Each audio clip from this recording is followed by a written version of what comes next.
In yesterday's episode, we talk about the difficulty that Chicago Bulls could face if they realistically try to make a move for Giannis Antetokounmpo and why that's highly unlikely by the Chicago Bulls. We also did talk about the Zion rumors as well. But on today's episode, I want to kind of focus more on why being a competent front office is kind of the biggest thing limiting the Chicago Bulls team, not necessarily assets or anything like that. We'll talk a little bit about that. Plus, I want to get into some of the best non-center prospects for the Chicago Bulls in the 2025 draft. We're going to get into all that and more right after this.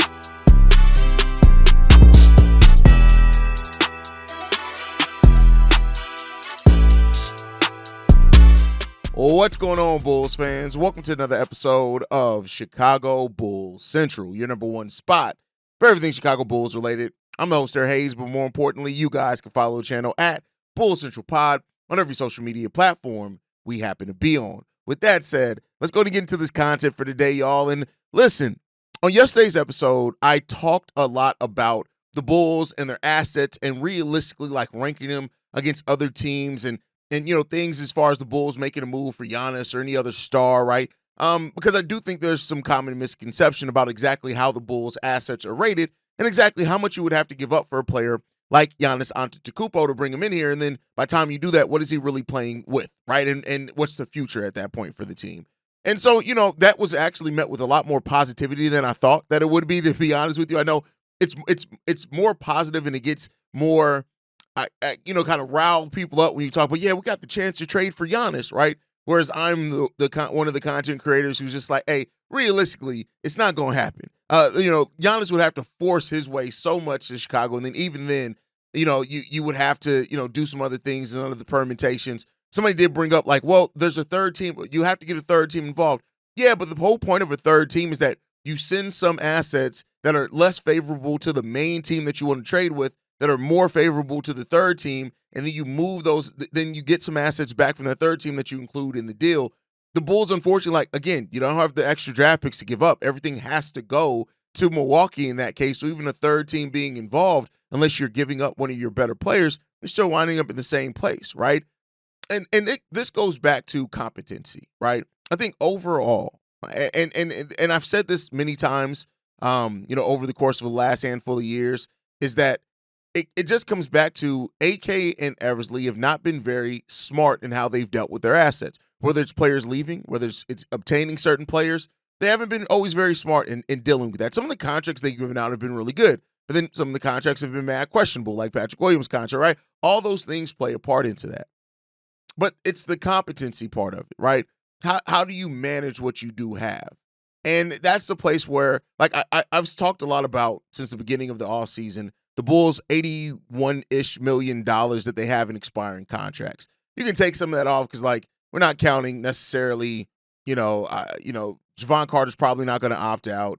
You have Josh Giddey, who, yeah, he's technically an expiring contract, but, we know it's more likely that he comes back, things like that, right? But you have those expiring contracts next year. And even with that, the Bulls are probably not going to do a lot with that because, again, AK has not shown as of yet. Now, if he does start showing it, I'll be the first one to say, hey, AK's starting to show some of those traits that really good front offices show. But the ability to maneuver and how you stack assets is something that AK hasn't done, right? And so it makes it more difficult to make a trade for star level players when that hasn't happened. Now, to AK's credit, he hasn't said that was their goal. That he did say the summer of 26, right, when they have tremendous cap space, signing a free agent, probably more than likely than them trading for one, right? And that's overall the place that I do think this team is going, right? It's going to be trying to use traditional cap space to go out there and sign a free agent the old-fashioned way, and then maybe in doing a sign-and trade, you may include something, get yourself a little bit more room on the deal or something like that, like they did with DeMar DeRozan, right? That was a free agent acquisition, but they worked it out to be a sign-and trade where they gave up Thad Young. Fortunately, they gave up a first-round pick swap as well in that we did get back, but then you may look to do some things, right? So other than that, I still think this is a front office that's going to play this thing really straightforward. They're going to draft their player. They may sign a veteran free agent depending with their open roster spot. Maybe that goes to their second round pick if they feel highly about it. Maybe it goes to Adama Sanogo. We don't know, right? But and when you see teams like the Spurs, like the Rockets, OKC is a different beast because they did it by trading like star level players and getting future assets and stacking those, right? But when you see the way that teams kind of stack assets and the way they move off players, that just hasn't been the Chicago Bulls. Now, granted, they got Josh Giddey back and moving off Alex Caruso. Really good move. You moved Zach LaVine. You got some good veterans that played really well for you in Trey Jones, Kevin Huerter, Zach Collins. You got some good veterans there. You also got your first round pick back in that move. Andre Drummond left for nothing. It is what it is. Derrick Jones Jr. left for nothing. Now he contributed to a team that made a run to the finals last year and has contributed to a team that's in a 7-game series right now with the Denver Nuggets this season. And that just is what it is. As long as the Bulls play this thing straightforward, those upper level trades, right? When people are like fantasizing about the Bulls trading for Giannis and Sabonis and Zion, it really is not going to happen as of right now. Now, let's say that Matas Buzelis hits a great leap in year 2.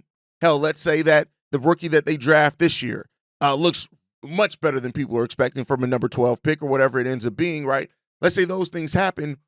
Then maybe you're able to play a little bit more free with your assets. But I do think that AK has, he's like traumatized, right? It's like PTSD. I don't think we're going to see AK give up any picks in the first round unless he really feels confident about where this Bulls team is at, and then you're trying to add something to it by going out and using your draft picks to do that. So overall, we'll see what this I don't expect this offseason to bring a lot of change for the Chicago Bulls, but I do think, I hope that eventually maybe you see a little bit from this team. Maybe once this team, and I've said it before, and it's more of a hope than a thing that we've seen a lot of necessarily pluses to right now. But I do think that once we do have that star, whether we acquire them, whether we develop a player that we already have or develops into one, whatever happens, right? How the Bulls get that star. I do think once we have that, you're going to see a lot more aggressive of a AK in Eversley, right? Well, I don't even know where Eversley is. Like, put out a sign. Has anybody seen him? But I think that's when you're going to see kind of more aggression from this front office. And until then, it's kind of just a wait and see approach. Now, that could work off, may not work out, but ultimately, we'll see what it comes down to. You guys can let me know your thoughts down below. With that said, I do want to move on, right? We are about to head heavy. I said this was the last week. We're not going to go heavy into draft content. The draft content's coming.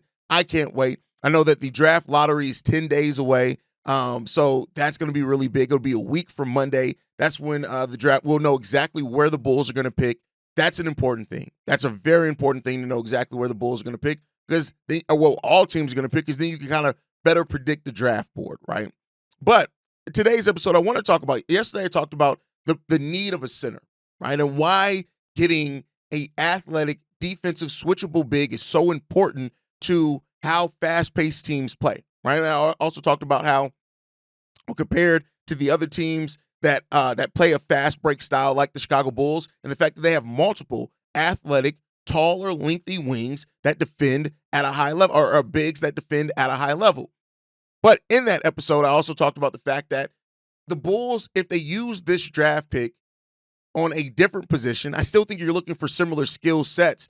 It could free you up to maybe go after a Miles Turner or make a trade for another player to try to get in. I know people have brought up Naz Reid. I'll cover that probably on Monday's episode. I do want to talk heavily about Naz Reid and the potential of the Bulls drafting or signing Naz Reid.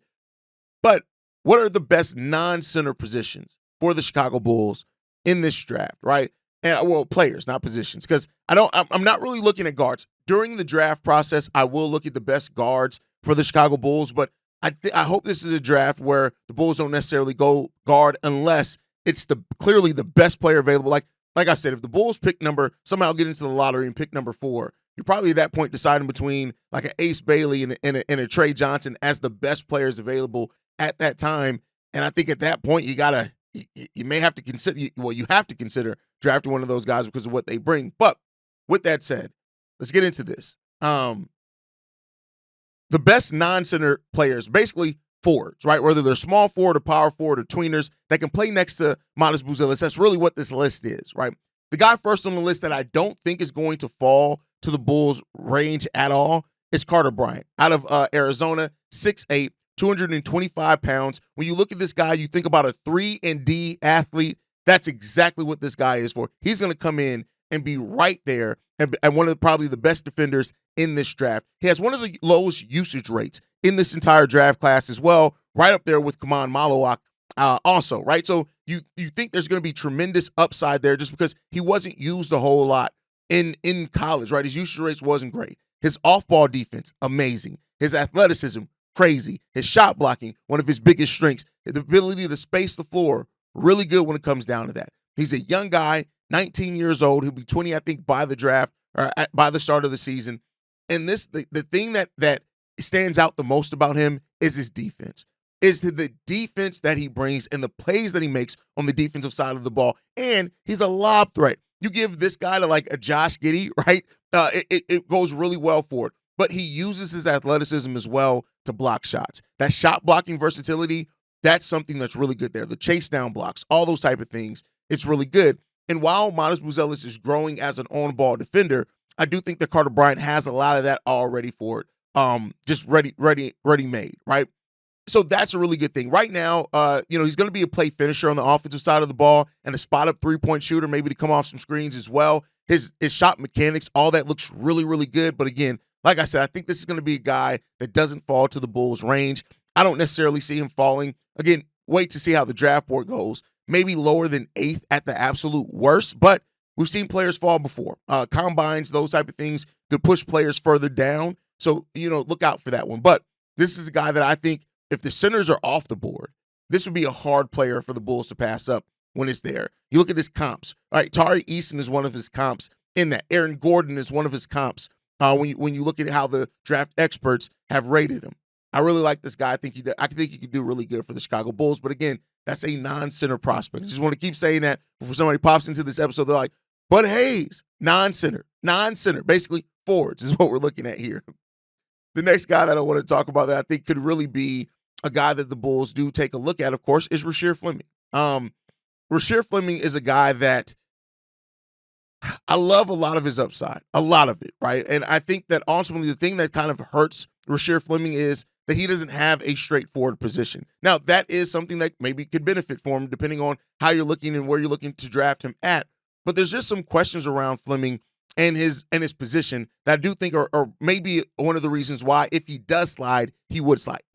Notice I said if he slides, that would be one of the reasons why he slides is because of that question around what is his position going to be at the NBA level. Now, you look at the tenacity that this guy plays with, the defense that this guy plays with. It's absolutely crazy when you look at the way that this guy works, right? Also has that 3-and-D ability as a big man, right? At 6'9", 240 pounds, 7'5" wingspan. There's a lot that comes down to this guy that really just, it plays into what the Chicago Bulls could possibly need and want at that position. I really love his upside. I love the fit next to Matas Buzelis as well. I think he brings a lot of what you need from a Matas Buzelis in that case. The question that you have when you look at him is that, like, the floor. What is the floor going to be? And that's the question, right? Whereas we're looking at 3-4s, he's a 4-5. He can get steals. He gets blocks. He can guard multiple positions. He can splice the floor a little bit. He has really good athleticism. Those are things that really could work out well for him. Like some of the comps for him are guys like a JaMychal Green, right? Taj Gibson. If Taj could shoot three-pointers, I would love that guy on this team. And so that's the thing where you look at. He has a rare and a different kind of mix of skill set. And I think that is why, he could be on the board here for the Chicago Bulls. And I like him a whole lot. I like Rasheer Fleming. He's actually one of my favorite guys in this draft. That wingspan, the ability to block shots, it's all really great. You just have to worry about what that position is going to end up being. And if his best position does end up being center, do you feel comfortable rolling him out there as a small ball center with a great wingspan that could still like the question should be there is, can he be Bam as an undersized center? And I don't know if he has the athletic profile of that, but we'll see what happens there. Another guy, Colin Murray-Boyles, out of South Carolina, 6'7", 20 years old, has a really crazy wingspan as well. This is a guy that I really like. He's drawn comparisons to Draymond Green. I really hate when players draw comparisons to Draymond, not because who Dre is as a player, but Dre is so unique as a player that it's kind of hard to draw those comparisons. You remember when Denzel Valentine got guard Draymond, comps in that draft? Maybe there's just a little bit of trauma there, but tremendous feel for the game. Off-ball defense is tremendous. He can bang around in the post as well, and he's a big body that uses his big body. He uses his size, and the question though is that how many people with Colin Murray-Boyles' skill set has actually went on to have big success in the NBA? And there's not a lot of teams not a lot of players that have that. Now, he does have the Swiss Army knife type upside, right?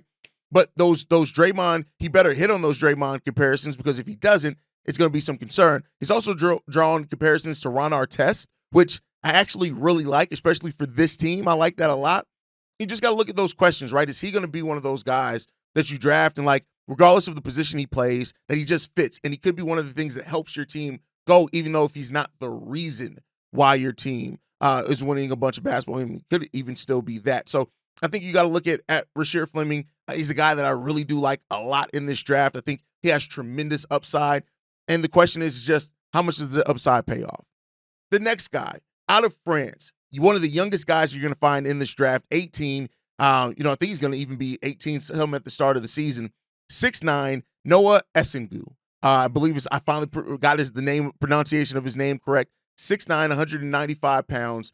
The question when it comes down to it is who and what is he going to be at the NBA level? Now, he is almost picture perfect of what you want next to Matas Buzelis. He brings a lot of where Matas is kind of weaker at right now. We don't even know if those are going to be Matas' weaknesses going forward, but a lot of where Matas is kind of weak at, he's strong at as a rookie, right? And then so you can see that pairing, that 3-4 matchup, regardless, and either one can play either position when it comes down to it. He has length, he has speed, has a great nose for the ball as well. He is a potential star, and some drafts have him going as low as in the 20s. Now, I don't know if the Bulls would go ahead and take him at 12 with his projections go at 20. I don't know what happens there. Again, most of these guys I'm talking about if the centers are off the board, right?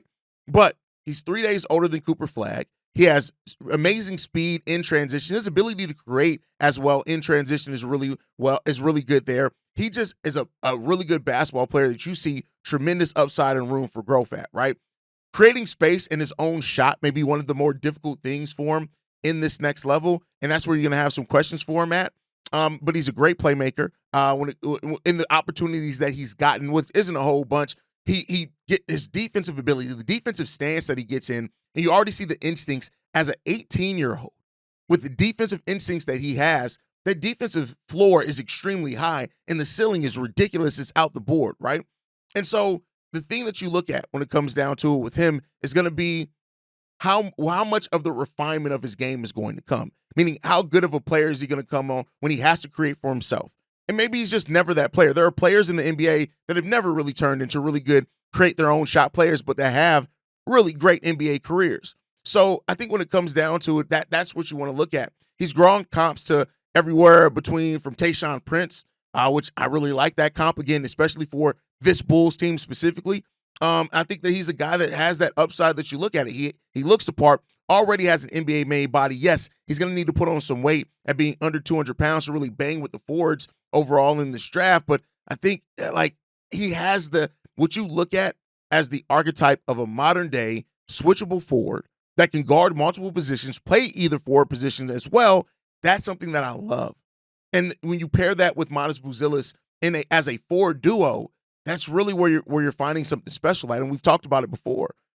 Having forward duos now is almost what having backcourt duos was 10 years ago. Having those, because of the switchability in the game of basketball now, if you have forwards that can guard up and guard down, that adds so much to your defense and your offense if they're both solid. They don't even have to be great offensive players, solid offensive players. Because then the other team has to pick, all right, who are we putting our better perimeter defender on? And that's kind of where you would be going to in this one. A lot more of a kind of, versatile, both offensively and defensively forward combination. And that's if the Bulls are looking at that. Again, this is all relative to if the Bulls do go non-center in this draft, which I do think them going best available is a really high up thing in this one. But I think ultimately, like, centers probably, I hope, is still higher up on the priority list for the Chicago Bulls. But you can never count that out. And I think these guys offer some of the best non-center players for the Bulls. And again, I guess I should say non-center, non-guards, because I'm also looking at guys that aren't necessarily guards, because Jeremiah Fears would absolutely be on this list, but he's more of a guard. But we'll be getting into the guards, and Jeremiah Fears is absolutely going to be one of the players that is on that list when I break that down and talk about that. But before we get out of here today, we've been doing our player grades on the season. Somebody asked if I was going to be doing the players that were traded from the Bulls. No, I'm only going to be doing players that finished their season still a member of the Chicago Bulls. So for the guy that asked that in the comment section, I'm not doing any of the other players, right? But I wanted to figure out where to end this week at, right? Who to end this week on in covering, and I wanted to go with Zach Collins.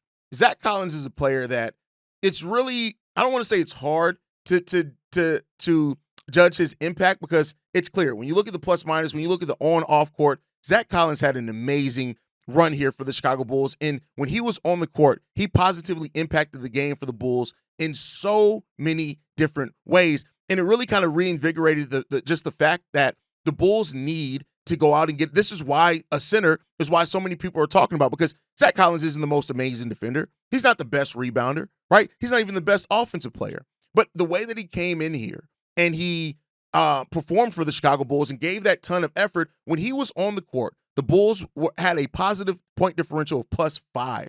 +5. When he was on the court as well, because of the defense and his ability to get into the teeth of or to attack the players that he was defending, we had opposing teams had -10.